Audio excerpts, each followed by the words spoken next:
하나님은 영이시니 예배하는 자가 영과 진리로 예배할지니라. 아멘.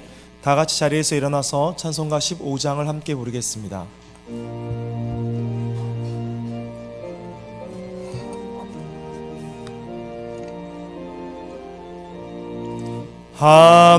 하나님의 크신 사랑 하늘에서 내리사 우리 맘에 항상 계셔 온전하게 하소서. 우리 주는 자비하사 사랑 무한하시니 두려워서 떠는 자를 구원하여 주소서. 걱정 근심 많은 자를 성령 감화하시며 복과 은혜 사랑받아 평안하게 하소서. 처음과 끝이 되신 주님 항상 인도하셔서 유혹받는 것을 속히 끊게 하소서. 전능하신 아버지여 주의 능력 주시고 우리 맘에 임하셔서 떠나가지 마소서. 주께 영광 항상 돌려 천사처럼 섬기며 주의 사랑 영영토록 찬송하게 하소서. 우리들이 거듭나서 흠이 없게 하시고 주의 크심 구원받아 온전하게 하소서. 영광에서 영광으로 천국까지 이르러 크신 사랑 감격하여 경배하게 하소서. 아멘. 전능하사 천지를 만드신 하나님 아버지를 내가 믿사오며 그 외아들 우리 주 예수 그리스도를 믿사오니 이는 성령으로 잉태하사 동정녀 마리아에게 나시고 본디오 빌라도에게 고난을 받으사 십자가에 못 박혀 죽으시고 장사한 지 사흘 만에 죽은 자 가운데서 다시 살아나시며 하늘에 오르사 전능하신 하나님 우편에 앉아 계시다가 저리로서 산자와 죽은 자를 심판하러 오시리라. 성령을 믿사오며 거룩한 공회와 성도가 서로 교통하는 것과 죄를 사하여 주시는 것과 몸이 다시 사는 것과 영원히 사는 것을 믿사옵나이다. 아멘.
우리들의 생사화복을 주관하시며 역사를 주관하시는 하나님 아버지, 오늘도 거룩한 주일을 맞이하여 은혜로 우리들을 만나주시며 인도하실 아버지 하나님께 감사와 찬양과 영광을 올려드립니다.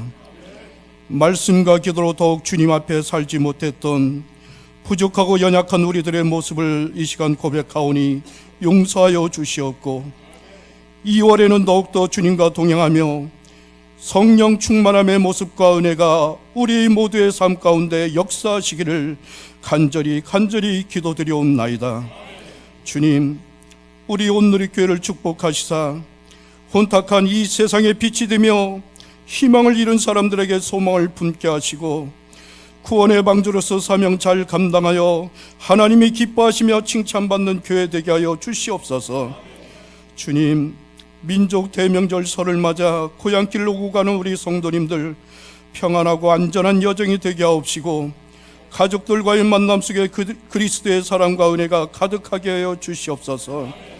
주님, 단위에 세우신 단위 목사님을 기억하시사 영과 육이 강건하게 하옵시고 2019년도 목회사에게 성령의 기름 부어 주시사 능력 있게 하옵시며 말씀을 선포하실 때마다 치유와 회복이 있게 하옵시고 강단으로부터 하나님의 말씀, 생수의 말씀이 강같이 흘러 교회와 온 성도의 가정과 일터마다 풍요로움과 임마누엘 되시는 하나님의 도우심이 충만하도록 역사하여 주시옵소서. 그리하여 이 시간 예배를 사모하며 나온 우리 모두에게, 아직도 어두운 곳에서 힘들어하며 눈물 흘리는 자들에게 끝까지 견디며 승리할 수 있는 믿음과 소망을 주옵시고 질병 가운데 있는 성도들에겐 신유의 역사심이 있게 하여 주시옵소서. 주님, 나라와 민족을 위해 기도합니다. 이 땅의 해계 위협이 사라지게 도와주옵시고 정치와 경제, 의견을 도와주이사 부강케 하여 주시옵소서. 대통령과 이정자들에게 지혜를 넣어 주시사 하나님의 공의가 이 땅에 이루어지도록 쓰임받는 자들이 되게 하여 주시옵소서. 오늘도 주님의 몸된 교회를 섬기는 많은 지체들이 있나이다. 행한 대로 갚아주시는 하나님의 은혜가 저들의 삶 가운데 충만케 하옵시고, 주님, 지난 한 주간도 하나님의 은혜와 사랑이 너무 감사하여 찬양으로 준비한 3부 찬양대의 찬양을 희망하여 주옵시고 이 시간 찬양의 기쁨이 우리 모두에게 충만케 하여 주시옵소서. 우리 예배를 받아주심에 감사드리며 다시 오실 예수 그리스도의 이름으로 감사하며 기도드리옵나이다. 아멘.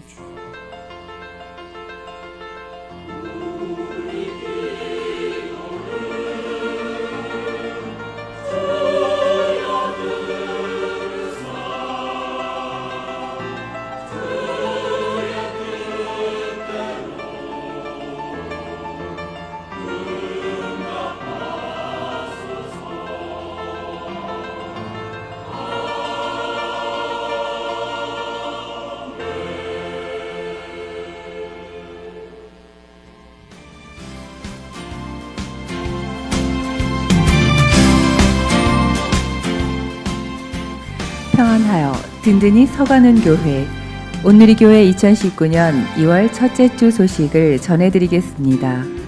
예배 안내입니다. 4일 월요일부터 6일 수요일 설 연휴 기간에는 새벽 기도회와 저녁 기도회가 드려지지 않습니다. 가족들과 함께하는 설 연휴 되시기 바라며 수요 예배는 정상적으로 드려집니다. 설 가정 예배서는 2층 로비에 비치되어 있습니다. 필요하신 분들은 가져가시기 바랍니다. 설 연휴로 오늘 점심 식사는 제공되지 않습니다. 청년국 안내입니다. 청년국에서 2월 10일 주일에 출발해 16일까지 태국 단기 선교를 떠납니다. 은혜로운 여정이 될 수 있도록 성도님들의 많은 관심과 기도에 동역 바랍니다. 청장년 연합회 안내입니다. 2019년 온누리 척사대회가 2월 10일 주일 오후 2시에 본관 4층 소예배실에서 열립니다. 온누리교회 교인이면 누구나 참여하실 수 있으며 성도님들의 많은 관심 바랍니다. 문의는 안성환 권사님께 해주시기 바랍니다. 전도자의 삶 운영위원회 안내입니다. 전도자의 삶 4기가 2월 17일 주일부터 4월 7일 주일까지 8주간 진행됩니다. 시간은 오후 2시 30분이며 새로운 삶을 수료하신 분들은 필히 등록해 주시기 바랍니다. 문의는 남도현 장로님께 해주시기 바랍니다. 기타 각 선교회 사업 안내, 원래회 모임 안내 및 교우 동정은 주보를 참고하시기 바랍니다. 감사로 영광을 돌리는 한 주간이 되시길 바라며 이상 온누리 소식이었습니다.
오늘 우리에게 주신 하나님 말씀은 예레미야 1장 4절에서 10절까지의 말씀입니다.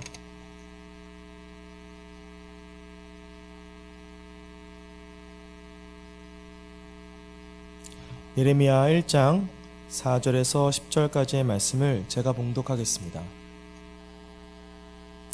여호와의 말씀이 내게 임하니라. 이르시되 내가 너를 모태에 짓기 전에 너를 알았고 내가 배에서 나오기 전에 너를 성별하였고 너를 여러 나라의 선지자로 세웠노라 하시기로 내가 이르되 슬프도소이다 주 여호와여 보소서 나는 아이라 말할 줄을 알지 못하나이다 하니 여호와께서 내게 이르시되 너는 아이라 말하지 말고 내가 너를 누구에게 보내든지 너는 가며 내가 내게 무엇을 명령하든지 너는 말할지니라.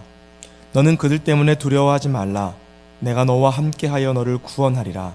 나 여호와의 말이니라 하시고 여호와께서 그의 손을 내밀어 내 입에 대시며 여호와께서 내게 이르시되 보라 내가 내 말을 내 입에 두었노라. 보라 내가 오늘 너를 위해 너를 여러 나라와 여러 왕국 위에 세워 내가 그것들을 뽑고 파괴하며 파멸하고 넘어뜨리며 건설하고 심게 하였느니라 하시니라. 이는 살아계신 하나님의 말씀입니다.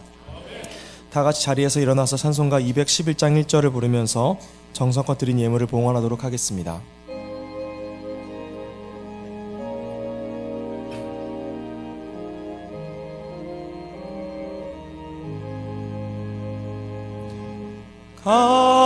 값비싼 향유를 주께 드리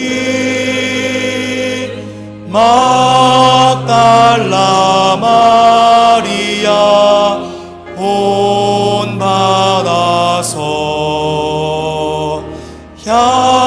향기로운 산재물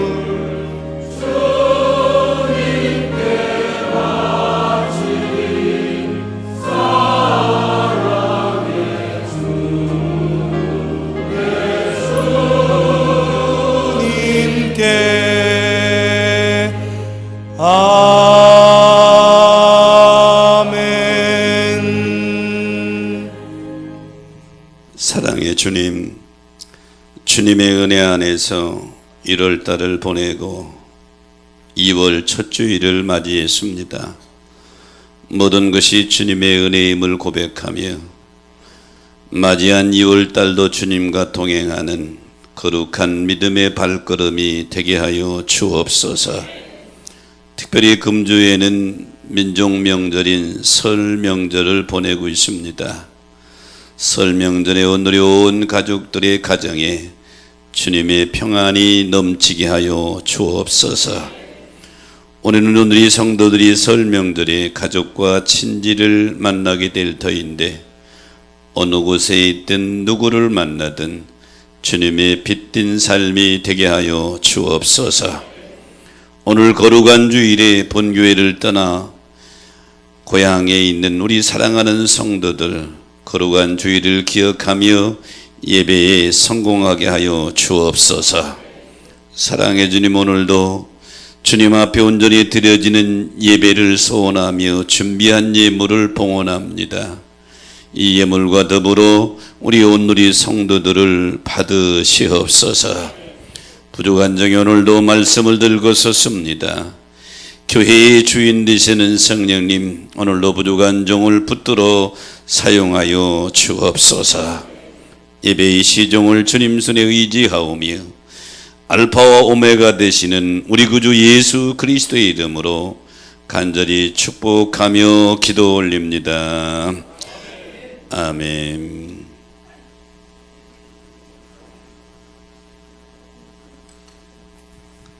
옆사람 인사합시다. 새해 복 많이 받으세요.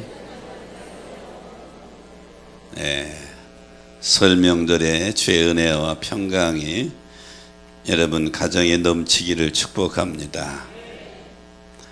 이 알렉스 튜라고 하는 영국의 작은 시골 마을의 대학교 3학년생입니다. 그런데 비싼 학비 때문에 고민이 생겼습니다. 어떻게 이 학비를 마련할까? 그러다가 번뜩 이런 아이디어가 떠올랐습니다. 인터넷에 광고 게시판을 만들면 어떨까? 그래서 인터넷에 광고 게시판을 만들라고 하는 아이디어가 떠올라서 마음에 갈등이 생겼습니다. 될까? 안 될까? 근데 마음 한쪽에서 만들라 계속 감동하는 거예요. 그래서 만드는 것이 $1,000,000라고 하는 홈페이지입니다. 처음 하는 것이라 처음에는 가까운 친구들과 가족들에게 억지로 팔았습니다. 그래서 $1,000가 모아지자 언론사에 연락해서 광고를 냈습니다. 알렉스의 기발한 생각 아이디어에 영국 BBC 방송이 보도하게 됐습니다. 그래서 거의 모든 공간이 유명한 기업들에게 팔리게 되고 글쎄 4개월도 안 돼서 10억 원이 넘는 돈을 벌었습니다. 학비 걱정할 필요가 없지요. 문제가 해결되었습니다. 내가 그 기사를 보면서 이런 생각을 했어요. 만약에 알렉스라고 하는 이 학생이 자신이 아이디어만 가지고 그것을 실행에 옮기지 않았더라면 문제를 해결하지 못했을 거예요.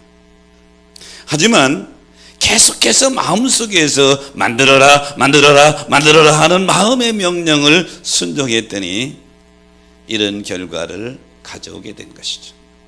성도는 하나님의 일꾼으로 부름받았을 때에 우리가 해야 할 일은 순종인 줄로 믿습니다. 하나님의 말씀이 내 마음에 확 내마로 와닿았을 때에, 은혜 받았을 때에 이거로 끝이면 아무런 의미가 없어요.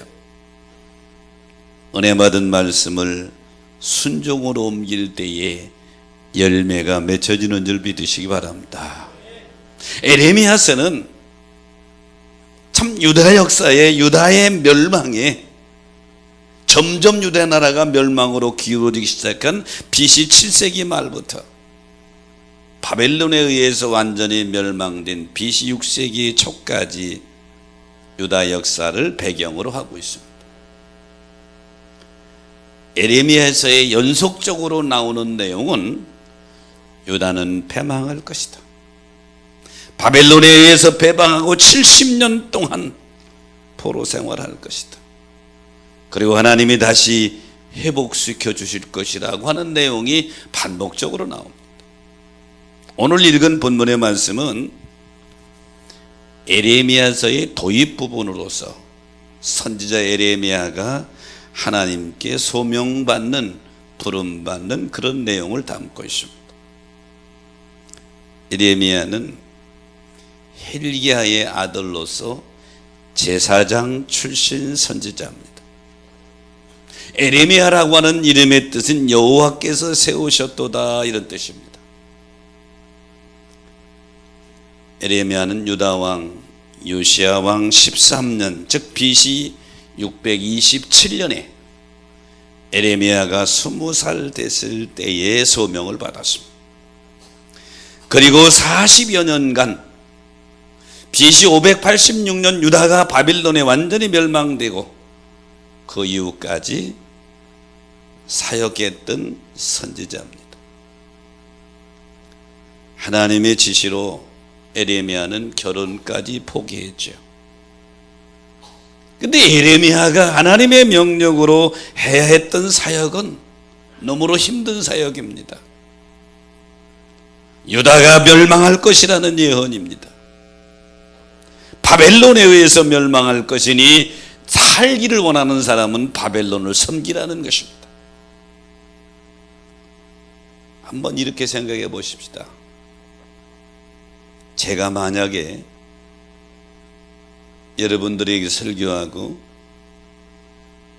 또 인터넷으로 온 나라에 설교하는데 우리 대한민국이 일본에 의해서 망할 것이니 일본을 섬겨라 이렇게 설교한다고 가정해 봅시다. 여러분 가만히 있겠어요? 조국의 배반자 많은 목사님이 나보고 거짓 목사라고 그럴 거예요. 거짓 예언자라고 그럴 거예요. 에레미야가 지금 그 상황입니다. 바벨론에 의해서 멸망할 것이니 바벨론을 섬겨라. 벌떼같이 다른 예언자들이 일어났습니다. 거짓 예언자라. 왕들이 가만히 있겠어요? 권세자들이 가만히 있겠냐고요. 감옥에 갇히기도 했습니다. 매를 맞기도 했습니다. 심지어 고향 사람들까지 등을 돌리고 배척했습니다. 에레미야는 하나님이 주시는 메시지를 가지고 점점 멸망해가는 유다나를 바라보면서 눈물로 예언합니다. 그래서 에레미야의 별명이 눈물의 예언자입니다. 40여 년간 조국과 민족의 회개를 촉구하면서 눈물로 평생을 살았던 사람이 에레미야입니다. 저는 오늘 본문의 말씀을 가지고 에레미야에게 하신 말씀하는 제목을 잡았는데요, 하나님이 에레미야에게 하신 말씀입니다. 에레미야에게 하신 말씀이 첫 번째는 내가 너를 성별하여 선지자로 세웠다고 말씀하십니다. 오늘 본문 5절에 보니까 내가 너를 모태에 짓기 전에 너를 알았고 네가 배에서 나오기 전에 너를 성별하였고 너를 여러 나라의 선지자로 세웠노라, 이렇게 말씀하시죠. 여기 성별했다고 하는 원문의 뜻은 거룩하게 구별했다, 성결하게 했다, 그런 얘기입니다.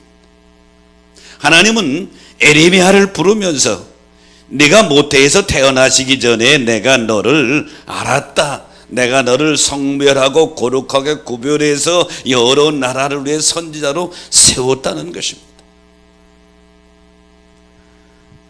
하나님의 교회의 사역은, 하나님의 일들은 하나님이 선택받은 자들에 의해서 지금도 이루어가고 있는 줄 믿으시기 바랍니다.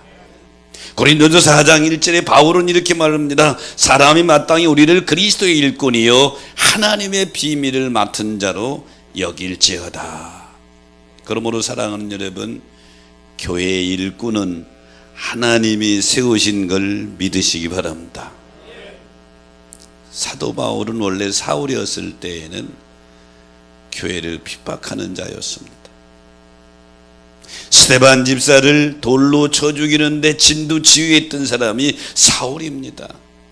그래도 분이 안 풀려서 다메섹에 기독교인들이 많이 있다는 소식을 듣고 대제사장한테 체포영장을 받아가지고 군대를 이끌고 다메섹으로 가다가 거기서 예수님을 만났습니다.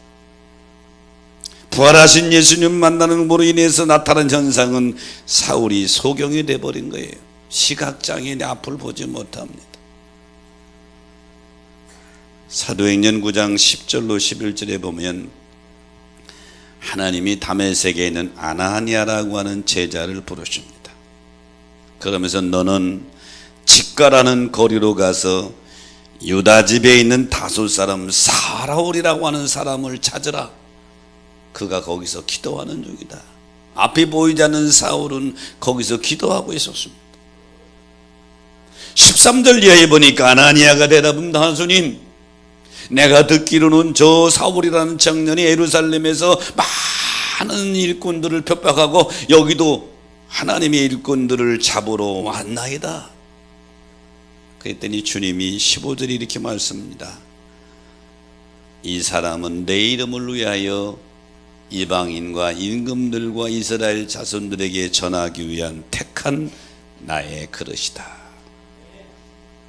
사도 바울은 하나님이 특별히 선택해 세운 하나님의 일꾼, 그 바울을 통해서 1차, 2차, 3차 전도 여행을 통하여 유럽의 빌립보 교회를 비롯해서 복음화시키는 일에 하나님이 바울을 사용하신 줄 믿으시기 바랍니다. 그러므로 사랑하는 여러분, 교회 일꾼은 그냥 우연히 일꾼 되는 게 아니고 하나님이 세우신다. 믿으시면 아멘. 미국의 탈봇 신학교 신학부 학장이 닐 앤던스 박사입니다. 많은 책을 썼는데 그 중에 대표적인 책이 내가 누구인지 이제 알았습니다 하는 책입니다. 닐 앤던스 박사는 이 책을 통해서 계속 독자에게 질문합니다. 당신은 누구입니까? 당신은 누구인가 하고 계속 질문해요. 닐 앤던스 박사의 당신은 누구니까의 질문에 이렇게 고백할 수 있어야 됩니다. 나는 창세전에 택함받은 하나님의 자녀다. 동의하시는 분은 아멘. 나는 창세전에 택함받은 하나님의 자녀다. 나는 예수 그리스도 안에서 믿음으로 의인이 되었다. 나는 하나님 나라 사역으로 해서 부름받았다. 왜? 하나님의 교회의 일꾼은 하나님이 세우신다는 거예요. 저는 오늘이 교회 담임 목사로 하나님이 세워주셨습니다. 2002년도에 제가 이 교회 담임자로 부임했는데요, 그 당시 상당히 어려웠습니다. 교회도 건축에 다 중단되어 있고요, 여러분이 앉아있는 2층 본당 쓰라붙이고 중단되어 있고요, 빚은 산더미 같았고요, 얼마 안 되는 교인들은 막 흩어지고 있었고요. 목회자인 저에게는 위기였습니다. 잠을 잘 수가 없었죠. 그런데 하나님이 저를 만나주셨습니다. 잠 못 이루는 이에게 비몽사몽간에 저에게 말씀하십니다. 내가 누구냐? 내가 누구냐? 거듭진 질문에서 주의 종입니다. 이 종이 왜 걱정이냐? 이 한마디가 내가 내 마음속에 하나님이 나를 이 교회에 일꾼으로 세웠다고 하는 소명감을 확 다시 불러일으켜 줬습니다. 그 이후에 힘들고 어려울 때마다 나는 종에 불과하다, 하나님이 나를 세웠다, 이 소명감이 사명으로 이어지는 줄 믿으시기 바랍니다. 여러분이 이 교회 장로님이십니까? 혹은 권사님이십니까? 우연히 어쩌다가 장로가 된 게 아니에요. 물론 교회 행정상으로 절차를 밟아서 당회, 구역회, 지방회를 통해서 장로로 세움받지만 그 이면에는 하나님이 여러분을 세워주신 줄 믿으시기 바랍니다. 임마누엘 찬양대장이 누구십니까? 신권사님. 어쩌다 우연히 찬양대장 됐다, 이거 아니에요. 하나님이 필요하셔서 2019년에 나를 임마누엘 찬양대장으로 세워주셨다, 이 소명감이 일을 감당할 수 있는 사명으로 이어지게 될 줄로 믿습니다. 소명감이 없는 자는 사명을 감당할 수 없는 거예요. 에레미야를 하나님이 부르시면서 에레미야가 주저주여합니다. 하나님은 내가 너를 모태에서 조성되기 전에, 내가 태어나기 전에 너를 선택하였고 내가 너를 선지자로 세웠다. 이 말은 오늘 우리에게도 똑같은 것이죠. 하나님이 저와 여러분을 하나님의 교회 일꾼으로 세워주신 줄로 믿습니다. 특별히 설 명절인데 여러분 개인적으로는 여러분 가정에, 여러분 가문에 하나님이 여러분을 구원 역사를 위해서 일꾼으로 세웠다고 하는 소명감이 좀 분리들 일어나게 되시길 바랍니다. 그 소명감이 일어날 때 가족을 향해서 긍휼히 여기는 마음이 생기고 가족들에게 복음을 전하는 사명을 감당할 수가 있는 거예요. 그래서 하나님이 에레미야에게 내가 너를 세웠다. 오늘 이 예배에 참여한 여러분, 하나님이 여러분을 가정에 혹은 교회에 하나님이 일꾼으로 세워주신 줄 믿으시기 바랍니다. 에레미야에게 하신 말씀 두 번째는 두려워하지 말라, 내가 너와 함께 함이니라, 이렇게 말씀하시죠. 본문 8절에 보니까 너는 그들 때문에 두려워하지 말라, 내가 너와 함께하여 너를 구원하리라. 에레미야가 부름받았을 때 에레미야는 머뭇거립니다. 6절에 보니까 나는 아이라 이러면서 머뭇거리죠. 왜요? 에레미야는 자기가 할 일이 너무 벅찬 겁니다. 망하는 나라에 하나님께로 돌아오라고 회개를 촉구하지만 이 나라는 망한다, 이 나라는 바벨론에 의해서 망할 거야, 너희가 살고 싶으면 바벨론을 섬겨라. 누가 좋아하겠어요? 매국노라고 공격을 받습니다. 다른 선지자를 통해서 거짓 선지자라고 공격을 받습니다. 매를 맞습니다. 그러니까 머뭇거리는 게 당연하지요. 그들을 두려워하는 게 당연하단 말이죠. 이런 에레미야에게 에레미야야, 너는 그들을 두려워하지 말라, 내가 너와 함께하여 너를 구원하리라. 에레미야에게 사명을 주시는 반면, 부르시는 방면 보호를 확실히 약속하는 거예요. 하나님은 선택하신 일꾼들을 보호하는 줄로 믿습니다.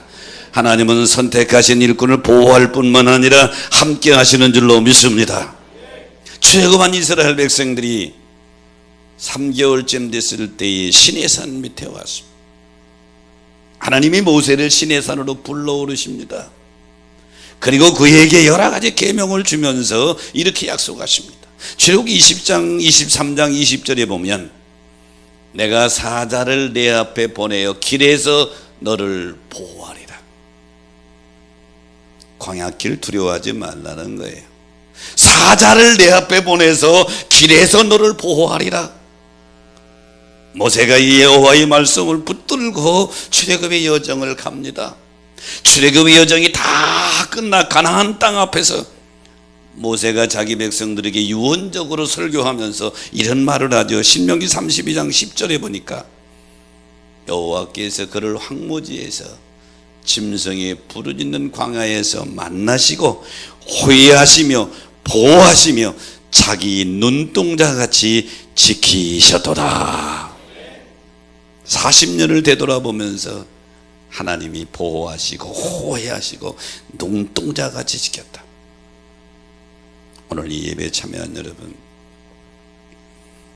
여러분이 하나님의 일에 일꾼으로 부름받았으면 두려워하지 마십시오. 불러주신 전능하신 주님이 말씀하십니다. 두려워하지 말라. 내가 너와 함께하리라. 내가 너를 구원하리라. 창세기 26장에 보면 아브라함의 아들 이삭이 그랄 땅에 거하게 되죠. 부자가 됐습니다. 하나님이 축복하심으로 창대하고 왕성하여 마침내 거부가 되었다고 그랬어요. 근데 이삭이 잘 되니까 그라랑 아비멜렉이 시기 질투합니다. 이삭이 두려워합니다. 이삭은 객지와 사는 거란 말이죠. 그 밤에 24절에 보니까 여호와께서 이삭에게 나타나셔서 두려워하지 말라. 내가 너와 함께 있어서 내게 복을 주어 내 자손을 번성하게 하리라. 아비멜렉을 두려워하지 말라는 거예요. 내가 너와 함께 한다는 거예요. 그랬더니 26절에 보니까 아비멜렉의 군대 장관 비고를 데리고 와서 이삭에게 와서 협상을 합니다. 28절에 보니까 그들이 이르되 여호와께서 너와 함께 계심을 우리가 분명히 보았다. 아비멜렉이 두려워하는 거예요. 하나님이 저와 함께 하는구나. 그리고 평화협정을 맺지요. 사랑하는 성도 여러분, 하나님이 아비멜렉의 손에서 이삭을 철저히 보호하셨듯이 지금도 여러분을 함께 하시고 보호하시며 동행해 주실 줄로 믿습니다. 창세기 27장에 보면 3차 전도여행을 마친 사도 바울이 예루살렘에 돌아와서 체포되어서 로마로 압송됩니다.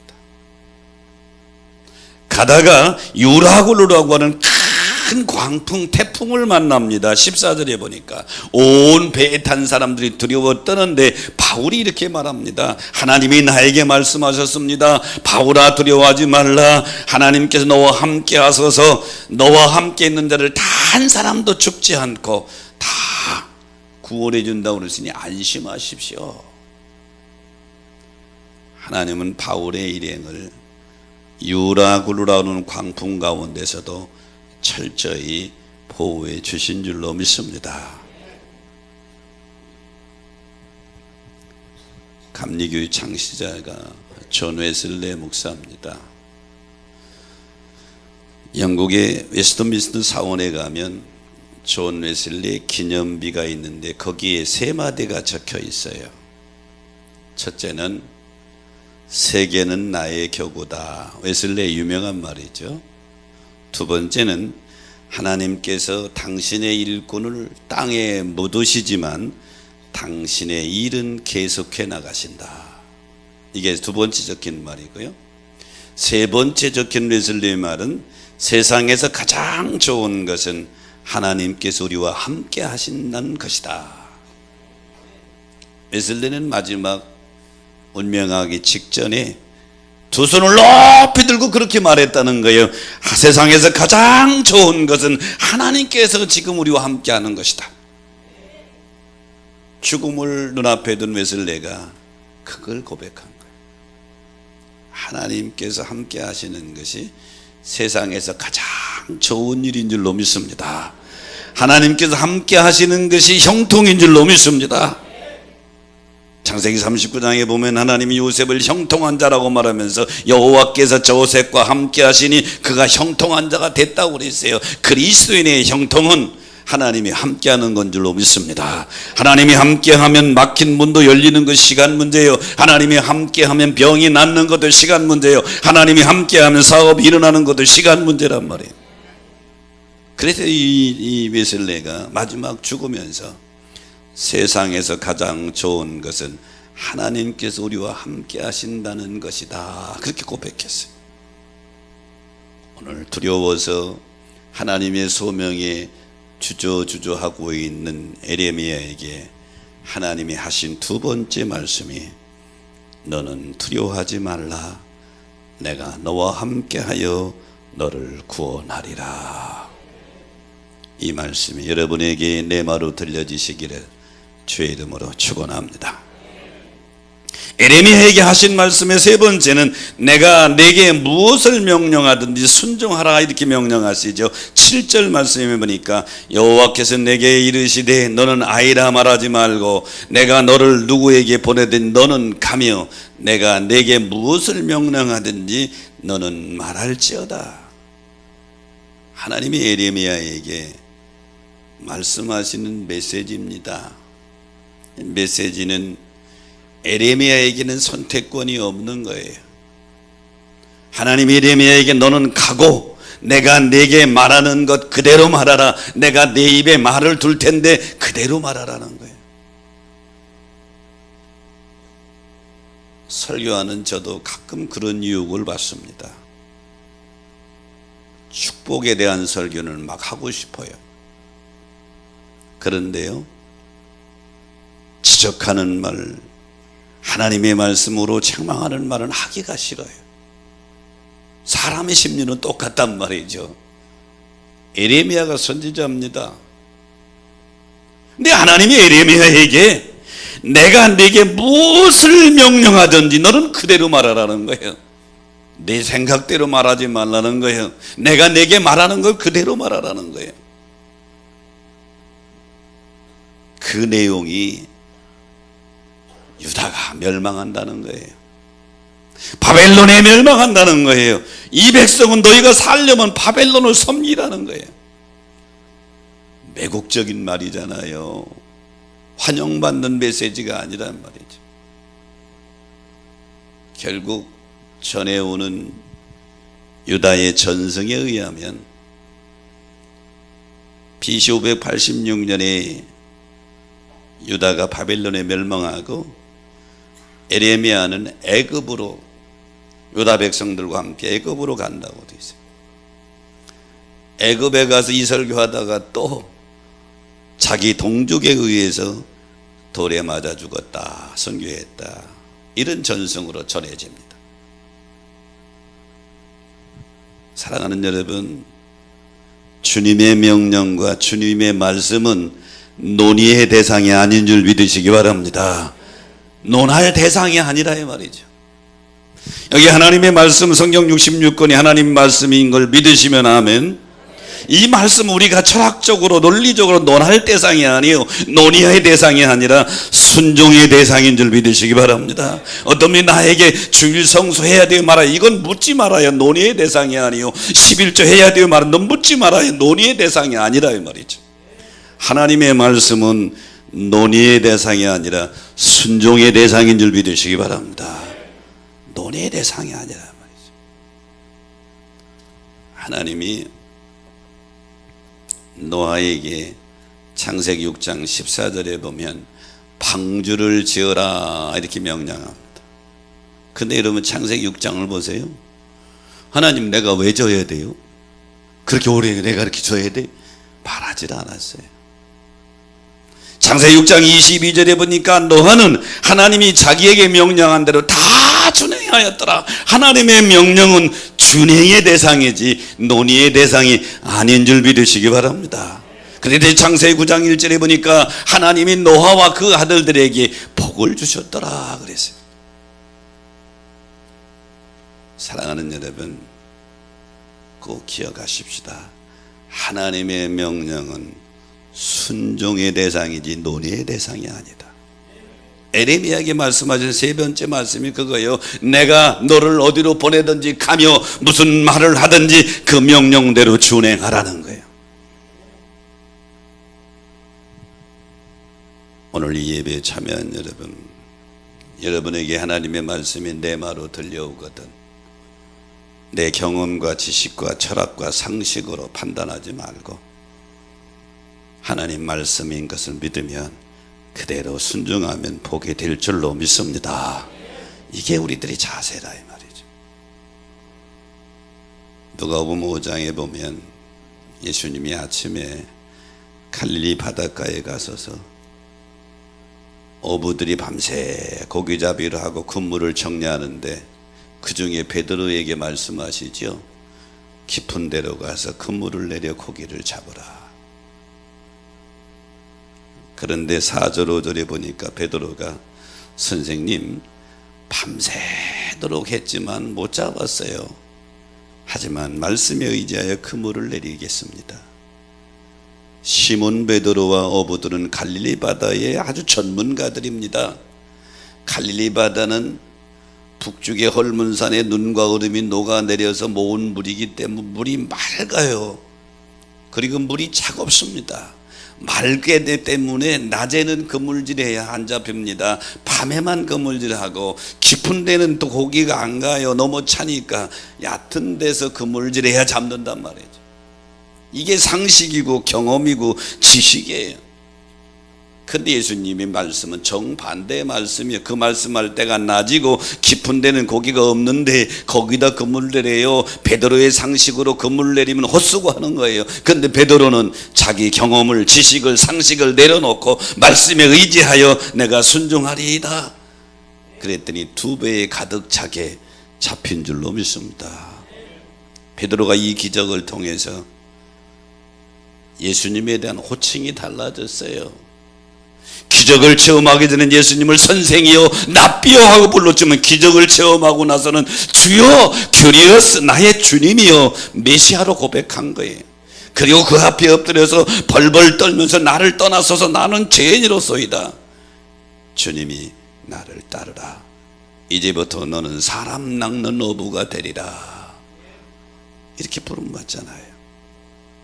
사랑하는 성도 여러분, 에레미야에게 하시는 세 번째 말씀은 무엇을 명령하든지 순종하라. 하나님의 명령은 논의의 대상이 아니고 순종의 대상인 줄로 믿습니다. 순종의 대상이다. 허버드 대학교 교수인 캘볼레이스 박사의 자서전에 보면 자기 가정부 에밀리를 소개하는 내용이 나옵니다. 에밀리는 이 게버리스 박사의 집의 가정부입니다. 게버리스 박사가 너무 피곤해서 하루는 좀 쉬니까 좀 낮잠을 자게 되니까 나를 방해하지 말라 그랬어요. 근데 마침 조금 있다가 당시 대통령인 존슨 대통령이 급한 일로 게벌리스 박사에게 전화를 한 거예요. 이 에밀리 가정부는 죄송합니다. 교수님이 너무 피곤해서 지금 전화를 바꿔줄 수 없습니다. 쉬십니다. 그러니까 존슨 대통령이 자기 신분을 바뀝니다. 아, 나 존슨 대통령일세 급한 일이 좀 바꿔주게. 웬만한 사람 같으면 바꿔주지요. 대통령이 전화했는데. 근데 에밀리는 뭐라고? 각하시군요. 너무 죄송합니다. 하지만 저를 고용하신 분은 각하가 아니라 우리 교수님입니다. 죄송합니다. 다음에 전화하시죠.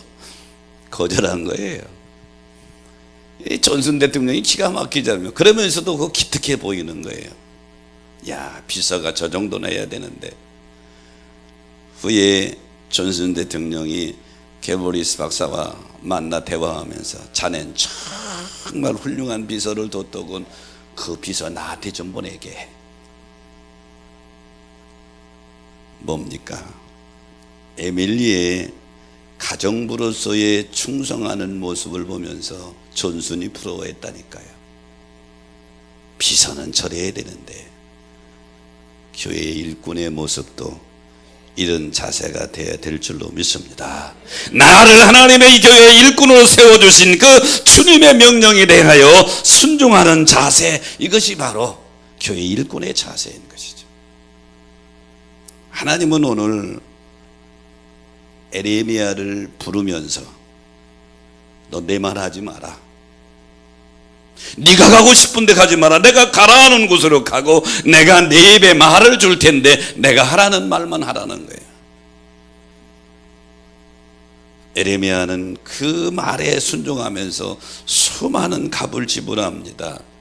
매를 맞고요, 감옥에 가고요, 배척을 받고요, 매국노라고 놀림을 받고요. 그러면서도 끊임없이 주님이 자기에게 명령한 것을 그대로 순종하는 순종길 걸어가면서 어떻게 할 수 없으니까 눈물을 흘리면서 메시지를 전해서 에레미야의 별명이 눈물이 선지자라니까요. 내가 에레미야의 감정을 좀 더 느껴보려고 어제 밤에 에레미야서를 한번 전부 다 읽어봤어요. 다시 한번 읽어봤습니다. 에레미야의 눈물의 해계가 마음의 가슴에 사무치도록 와닿는 거죠. 상상해 봤습니다. 얼마나 힘들었을까. 백성들이 환영하지 않아요. 오늘날로 말하면 설교 듣는 성도들이 얼굴이 바뀌어요. 환영하지 않아요. 조소해요, 증오해요, 매국노라고. 왜? 나라가 망한다고 그러니까. 오늘 에레미야에게 하시는 말씀은 지금부터 2500년 전에 살던 에레미야에게만 주신 말씀이 아니고 이 시대를 살아가는 우리에게 주신 말씀으로 들으시기를 축원합니다. 첫째는 내가 너를 성별하여 선지자를 세웠다. 하나님의 교회 일꾼은 하나님이 나를 특별히 선택해 세웠다고 하는 소명감을 가지고 일하시기를 축원합니다. 두 번째는 두려워하지 말라, 내가 너와 함께 함이니라. 하나님이 철저히 보호해 주신다고 하는 하나님의 보호를 믿고 일하는 거예요. 세 번째는 내가 네게 무엇을 명령하든지 순종하라. 하나님 말씀은 논의의 대상이 아니라 순종하면 복이 될 줄로 믿습니다. 그런 여러분 되시기를 주의 이름으로 축원합니다. 말씀 생각하시면서 우리 찬양하면서 결단합니다.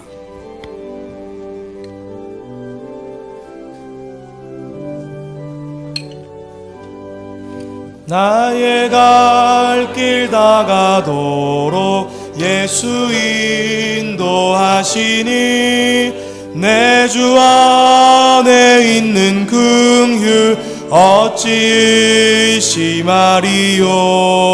믿음으로 사는 자는 하늘 위로 받겠네. 무슨 일을 만나든지 만사 형통하리라. 무슨 일을 만나든지 만사 형통하리라. 나의 갈 길 다가도록 예수 인도하시니 어려운 일 당한 때도 족한 은혜 주시네. 나는 심히 고단하고 영혼 매우 가라나 나의 앞에 반석에서 샘물 나게 하시네. 앞에 반석에서 샘물 나게 하시네. 나의 갈 길 다가도록 예수 인도하시니 그의 사랑 어찌 큰지 말로 할 수 없도다. 성령 감화 받은 영혼 하늘나라 갈 할 때에 영영 부를 나의 찬송 예수 인도하셨네. 영영 부를 나의 찬송 예수 인도하셨네. 아멘.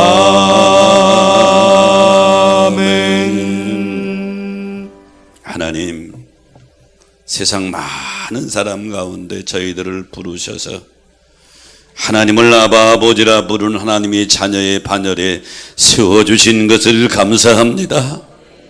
내가 예수 믿은 것이 아니고 주께서 말씀하신 대로 내 아버지께서 이끌지 않으면 아무도 내게로 올 자가 없느니라. 주님이 성령으로 나를 이끌어 주소서 오늘 이 자리에 서게 해주신 것을 믿습니다. 에레미야가 하나님의 에레미야가 모태에서 태어나기 전에 이미 부르소서 그를 선지자로 세웠던 것처럼 우리 또한 하나님의 특별한 선택을 받아 하나님의 교회의 일꾼으로 세워주신 줄로 믿습니다.